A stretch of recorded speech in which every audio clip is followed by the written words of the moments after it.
इंसान कहता है कि पैसा आए तो मैं कुछ करके दिखाऊं, पैसा कहता है तू कुछ करके दिखा तो मैं आऊं। नमस्कार, मैं Vivek Bindra, founder and CEO बड़ा बिजनेस.com। पिछली बार फंड रेजिंग की बात करी, फंड रेजिंग की बात दोबारा। पहले सोर्सेज ऑफ फंड बताए थे, पैसा कहां से मिलेगा। आज बताएंगे तरीका क्या है। 10 स्टेप्स दूंगा, फ्री में दे रहा हूं। सॉलिड कंटेंट है, ये प्रीमियम कंटेंट है। इसके ऊपर हमने पेड कोर्सेज बनाए हैं, लेकिन फ्री में दे रहा हूं आपको 10 स्टेप। अगर आपने कोर्स नहीं लिया, सुनिए वो सारे 10 इजी स्टेप। पहला स्टेप, अपना लीगल स्ट्रक्चर बनाना पड़ता है। अगर आपकी प्रोप्राइटरी कंपनी है, पार्टनरशिप कंपनी है, फंड रेजिंग नहीं कर सकते, लिमिटेड लायबिलिटी में भी नहीं कर सकते, एलएलपी जिसको बोलते हैं, प्राइवेट लिमिटेड या पब्लिक लिमिटेड। जो प्राइवेट इक्विटी या वेंचर कैपिटल है, वो प्राइवेट लिमिटेड कंपनी में भी आगे पैसा दे सकते हैं। प्राइवेट इक्विटी और venture capital, PE and VC, ये प्राइवेट लिमिटेड कंपनी में देते हैं। लेकिन अगर आपको आईपीओ, तो फिर उसके लिए आपको पब्लिक लिमिटेड कंपनी में जाना पड़ता है। तो पहले तो अपनी कंपनी का लीगल स्ट्रक्चर ठीक कर लो, फिर आते हैं दूसरे स्टेप पे। अब थोड़ा मार्केट का रिसर्च अच्छा करके रखिए। कितना कस्टमर है आपकी मार्केट में। अगर आपकी उबर है तो सब आपके कस्टमर बन सकते हैं, स्विगी है तो सबको खाना है, उबर है तो सबको जाना है। स्विगी है तो सबको खाना है, उबर है तो सबको जाना है। पहले देखो कि आपके पास कस्टमर कितना है मार्केट में, मार्केट का रीच, मार्केट का साइज, कितने कस्टमर है आपके प्रोडक्ट को लेके मार्केट में, क्या प्रॉब्लम आप सॉल्व कर रहे हैं। लेकिन इसके अलावा ये भी रिसर्च करके रखो कि आप कितना रेवेन्यू कमा सकते हैं, मार्केट में आपकी पोजीशनिंग क्या है, आरओआई कैसा आ रहा है, आपका ब्रेक इवन कितने दिन में हो जाएगा, प्रॉफिटेबिलिटी आपकी कैसी है। तो किसी चार्टर्ड अकाउंटेंट को ले लो, किसी एमबीए फाइनेंस को ले लो जो आपका दोस्त है, आजू बाजू किसी को ले लो, वो सारी चीजें निकालेंगे बैठ करके। अपनी कॉम्पिटिटिव एडवांटेज देखो, कंपटीशन को छोड़ के कस्टमर आपके पास क्यों आए, आपका विजन क्या है, फ्यूचर प्लान क्या है, स्टाफ कितना चाहिए, टेक्नोलॉजी कैसी चाहिए। जब आपका ये रेडी रहेगा तो आप तीसरे स्टेप पे जाइए, क्योंकि जब आप किसी इन्वेस्टर के पास जाएंगे, आपकी बजट शीट जरूर चेक करेगा। पैसा क्यों चाहिए तुमको, हाँ, अपना घर बनाने के लिए चाहिए, अपनी गाड़ी खरीदने के लिए चाहिए, तुमको कहाँ जाना, लंदन घूमने जाना, उसके लिए पैसा चाहिए, नहीं नहीं सर, मुझको मैन पावर के लिए चाहिए। लीगल खर्चे होते हैं, ट्रेनिंग की कॉस्ट होती है, मार्केटिंग की कॉस्ट होती है, तनख्वाह पेरोल की कॉस्ट होती है, सेल्स करने के लिए एडवर्टीजमेंट करनी पड़ती है, एचआर की कॉस्ट है, टेक्नोलॉजी की कॉस्ट है। आपके पास कुछ क्वेश्चंस के आंसर होने चाहिए। आप उस पैसे का क्या करेंगे उसको लिख लीजिए। जब आप बताएंगे तो इन्वेस्टर को विश्वास होता है। आप वो पैसे को कैसे यूज करेंगे, कितना पैसा चाहिए आपको, कहां कहां कितना कितना बजट बना के खर्च करेंगे, कैसे इस खर्चे को ऑप्टिमाइज करेंगे, कम खर्चे में ज्यादा काम कैसे करके दिखाएंगे, इसके लिए आपको कन्विंस करना होगा। अगर आपको 100 रुपए की जरूरत है तो इन्वेस्टर को दिखाइए 15 रुपए मैंने डाले, 15 रुपए मेरे पार्टनर ने डाले, हमारे पास होगा 30 रुपए, हम अपने भी लगा रहे हैं, 70 आप दे दो। उसको थोड़ा विश्वास होगा कि 100 में 30 ये लगा चुका है, 70 नहीं, ऐसा करता हूं मैं 40 दूंगा, 30 तुम्हें किसी से दिलवा दूंगा। वो बात करने में इंटरेस्ट लेगा। लेकिन आप बोलोगे मुझको 100 रुपए चाहिए, अपना तो मैं लगाऊंगा नहीं, आप ही पूरे दे दो, गड़बड़ हो जाएगी। चौथा पॉइंट, अब रिसर्च करिए। आपने बजट शीट बना लिया है, अपने बिजनेस को समझ लिया है। अब देखिएगा कि इस समय अगर आपका बिजनेस बढ़िया है, कौन सा इन्वेस्टर है आपकी इंडस्ट्री में, आप फार्मा में, एफएमसीजी, क्लोथिंग में, एजुकेशन में, टेक्नोलॉजी में, ई कॉमर्स में, B2C, B2B, हर एक के अलग प्रकार के इन्वेस्टर होते हैं।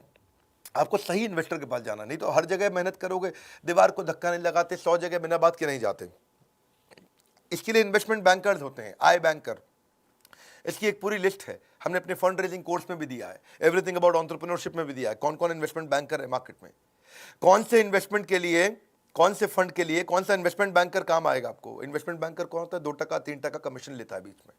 अगर आपको 100 रुपये दिलाएगा, 2 रुपये रख लेगा, तो वो एक दलाल, साधारण भाषा में, कठोर भाषा में बोलेंगे। वैसे बिजनेस की भाषा में उसको इन्वेस्टमेंट बैंकर या आई बैंकर या मर्चेंट बैंकर, इन 3 नामों से पॉपुलर होते हैं। सिकोया कैपिटल के आपको फिनटेक में पैसा लगाता है आजकल, RPG venture, FMCG, health wellness में लगाता है। आपका बिजनेस कौन सा है ये देखो। आप ई कॉमर्स में जा रहे हो तो एसएल पार्टनर अच्छा कर रहा है, कंज्यूमर बिजनेस सर्विसेज में जा रहे हो, नेक्सस वेंचर कर रहा है। इसकी पूरी लिस्ट हमने बनाई है। पूरी लिस्ट यहाँ यूट्यूब वीडियो में बनाना मुश्किल होता है।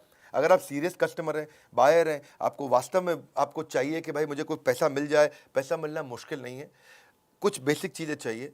आप ये 3 घंटे का कोर्स पूरा अटेंड करिए, या कुछ वीडियोस की सीरीज, ये कोर्सेज हैं, एवरीथिंग अबाउट एंटरप्रेन्योरशिप के साथ अभी ये फ्री में मिल भी रहा है कोर्स, आप ले सकते हो उसको। इन्वेस्टर ढूंढते ढूंढते अगर हो गए परेशान तो फंड रेजिंग कोर्स को ज्वाइन करो। 400 इन्वेस्टर की लिस्ट आपकी ज़िंदगी बना देगी आसान। मत हो परेशान, ज़िंदगी बनेगी आसान। इसके बाद 5वां पॉइंट, पिच डेक तैयार करो। जब जाओगे इन्वेस्टर के पास बोलोगे क्या, पिच मतलब उसको बोलना, डेक मतलब आपकी पूरी प्रेजेंटेशन। तो आप उसको समझाओगे, कन्विंस करोगे, तो कैसे करोगे। आपको सबसे पहली चीज बतानी पड़ेगी, पैसा कितना चाहिए, क्यों चाहिए, कैसे खर्च करोगे। और फिर आपको ये समझाना पड़ेगा आरओआई, आरओआई, आरओआई, सामने वाले को कमाई कैसे होगी, वो कैसे ग्रो करेगा। इसको बोलते हैं पिच डेक। अगर आप पिच डेक में ये भी लिखो, पहला 100 कस्टमर कैसे लाओगे, उसके बाद 1000 कैसे लाओगे, 10,000, 1 लाख, 10 लाख कस्टमर कैसे बनेंगे। पहले तो सिंपल सा कवर पेज बना लो, उसके बाद अंदर जब जाते हो अपनी टीम की इंफॉर्मेशन डालो, मेरे पास ये टीम है।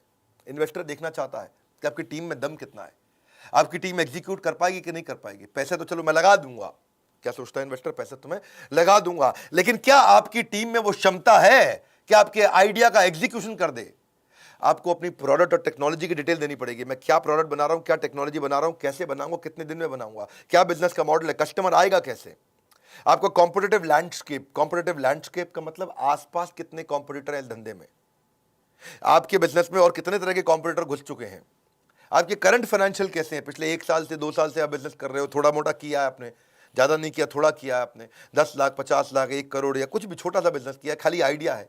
तो आइडिया है तो मार्केट साइज की अपॉर्चुनिटी बताओ, भाई मार्केट इतनी बड़ी है, मेरा आइडिया अच्छा है, थोड़ा पैसा दे दो, सीड फंड। करंट फाइनेंशियल नहीं है तो आप थोड़ा कुछ आइडिया बताना पड़ेगा, आपको नीड बतानी पड़ेगी उसका। देखिए नीड यूजेज की हमने बात तो कर ली, आपको शेयर होल्डर की इंफॉर्मेशन देनी पड़ेगी कि भाई ये शेयर होल्डर होने वाले हैं, ये मेरे 2 पार्टनर हैं, को फाउंडर है, ये टेक्नोलॉजी पे काम करता है, ये सेल्स पे काम करता है, ये प्रोडक्ट पे काम करता है, हम 3 को फाउंडर हैं, 33% के, या 4 को फाउंडर है 25% के, चारों के अलग अलग काम है, चारों मजबूत लोग हैं, तो सबके मिला के 100% हुए। आपने उस इन्वेस्टर को बुलाया, बोला आप इतना पैसे दे दो, हम 20% आपको दे देंगे, तो जिन सबके 25% शेयर वो घट के 20% रह जाएंगे, यानी कि 80% आप लोग के पास रहेगा, 20% इन्वेस्टर के पास चला गया शेयर। तो इन्वेस्टर को वो सारी इंफॉर्मेशन चाहिए, वो जानना चाहता है कि कंपनी की वैल्यू आज अगर 1 करोड़ है तो ये 100 करोड़ कैसे होगी। तो जो मैंने 20% दिया है आपको, जो आपके 20% शेयर लिए हैं, तो जब 1 करोड़ से 10 करोड़ या 1 करोड़ से 100 करोड़ के आप हो जाओगे तो मेरी भी कंपनी की 20% जो मेरे शेयर है उसकी वैल्यू बढ़ जाती है। इन्वेस्टर क्यों आता है, इन्वेस्टर को आरओआई रिटर्न चाहिए। अब आता छठा पॉइंट, अपनी इन्वेस्टर पिच को और अच्छा करो, उसको परफेक्ट करो। कैसे परफेक्ट करोगे आप इन्वेस्टर से बात कैसे करोगे, प्रोसीड कैसे करोगे, अपने आप को प्रेजेंट कैसे करोगे, अपनी टीम को कैसे प्रेजेंट करोगे, उसको ईमेल कैसे लिखोगे आप, वो आपको कैसे रिस्पॉन्ड करेगा, गो हेड कैसे होगा। तो बेसिकली कुछ मिस्टेक्स है जिनका ध्यान रखना है। पहले कभी ये मत बोलिए मेरा कोई कंपटीशन ही नहीं है, आप बता सकते हैं, अगर वास्तव में भी नहीं है तो बताएं कि एक कमजोर कंपटीशन अभी बिगिन हुआ है, आप मार्केट में फर्स्ट मूवर एडवांटेज है, नहीं तो हमेशा बताइए कि ये लैंडस्केप है। अनरियलिस्टिक प्रोजेक्शन मत दीजिए। आपको लगता है कि आप धंधा करेंगे 10 करोड़ का, बोल दें 1000 करोड़, तो फिर पर्दाफाश हो जाता है। क्लैरिटी होनी बहुत जरूरी है, जब क्लैरिटी नहीं होती है तो भी इन्वेस्टर पकड़ लेता है इस बात को।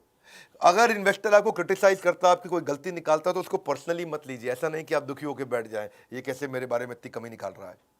और ऐसा नहीं कि बहुत कंजर्वेटिव नंबर दे दो, अग्रेसिव नंबर नहीं देना। आपने 10 करोड़ को 100 करोड़ नहीं बताना, वो तो मैंने बताया, लेकिन ऐसा ना हो कि 10 करोड़ को आप 1 करोड़ बता बैठो। तो कंजर्वेटिव भी नहीं देना, बहुत एग्रेसिव भी नहीं देना, रियलिस्टिक नंबर दीजिए। अनप्रोफेशनल लोग होती है कभी कभार, या बहुत ज़्यादा हीरो बन के जाते हैं। अभी हमारे एक दोस्त हैं, वो बहुत बड़े इन्वेस्टर हैं, वो कहते हैं कि मैंने इन्वेस्टमेंट के लिए एक, मेरे पास एक पिच आई थी, बड़ी अच्छी पिच थी, वो बिजनेस मॉडल उसका अच्छा था। मैंने उसको 5 स्टार बुलाया, 5 स्टार होटल में एक मीटिंग करने के लिए। मैंने पूछा वाइन लेते हो, बोला मैं विस्की लेता हूँ, बड़ी कोई महंगी विस्की बता रहा था वो, सिंगल मॉल्ट 18 ईयर। तो बोला मैं 12 ईयर भी नहीं लेता, 18 ईयर लेता हूँ। जब उसने ऐसा बोला तो उसको लगा इसके तो बड़े रईसों वाले शौक है, ये मेरे पैसों को अपने शौक में ही पूरा कर डालेगा।